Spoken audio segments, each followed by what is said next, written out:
Hello friends, this is Preeti Ghosh from Vastu Vision, and today I will continue with my video series.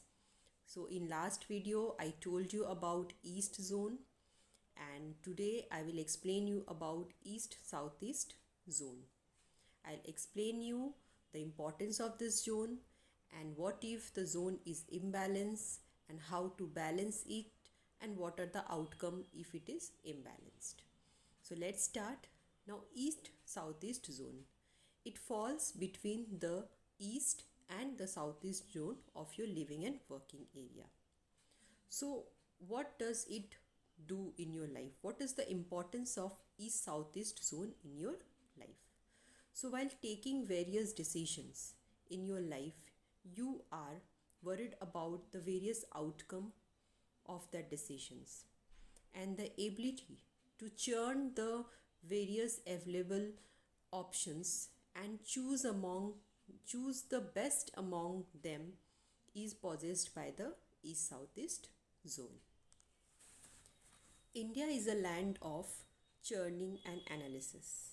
So you must have heard about the beautiful story related to churning of ocean in ancient time, which led to the generation of many precious gems, out of which three are goddess Lakshmi, Amrit and Vish.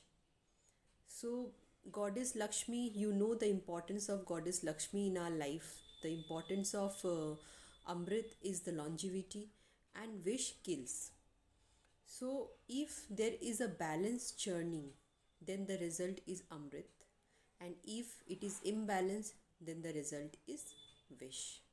And on other hand, if there is no churning, there is no outcome of any decision, anything in your life. So the control churning for taking any decision is very important. If you think in a balanced way, then you are able to take a right decision. And if you think too much for any decision, anything which you are going to do, it will leave you no result, and it will give you confusions only in your mind. So the so you can now understand that if the east southeast zone is imbalanced, then your churning will also be imbalanced, whether either you will think too much about anything or you will not think at all about a particular problem or work in your life. So if this zone is imbalanced, then you have this kind of problems in your life. This zone is not ideal for toilet also, because if you make a toilet, then your churning capability will dispose of. It is also not good zone for making a bedroom, because if you will sleep in this zone, then you will have a frequent argument due to your increased capability of overthinking or churning or thinking so much about a particular event or incident in your life. So when you think too much, it will give you confusion. If you analyze too much for a particular event, then it will give you arguments. So this zone is also not good for bedroom, because if you are sleeping in this zone, then you will have a frequent argument with the family member.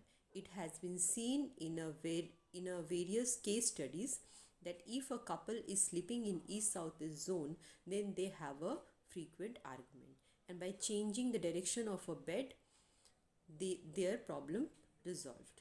So it is also not a good for bedroom. It is a very good zone for making a kitchen, because after this east southeast zone, there comes a southeast zone which is a fire zone. So you can make a kitchen in this area so that the fire will be in southeast zone, and various activity related to kitchen, related to cooking, like mixture grinder or keeping oil or ghee in this east southeast zone is very good, because after churning also we can make when we churn the curd, then we take out ghee from it. So it is a very good zone for keeping ghee, oil, and keeping mixer grinder and performing the activity of the same in this zone. So friend, you just check your living and working area. If it is imbalance, if the presence of toilet is there, if your bedroom is there, then you must balance it, or you can change your bed position if it is possible. So this is the importance of east southeast zone. You can balance it with a green plant. You can balance it by removing your head position from a particular east southeast zone. You can put your head position in southeast zone. It will resolve your problem if you have a frequent argument with your sleeping partner. So I hope this video is very helpful for you. Thank you.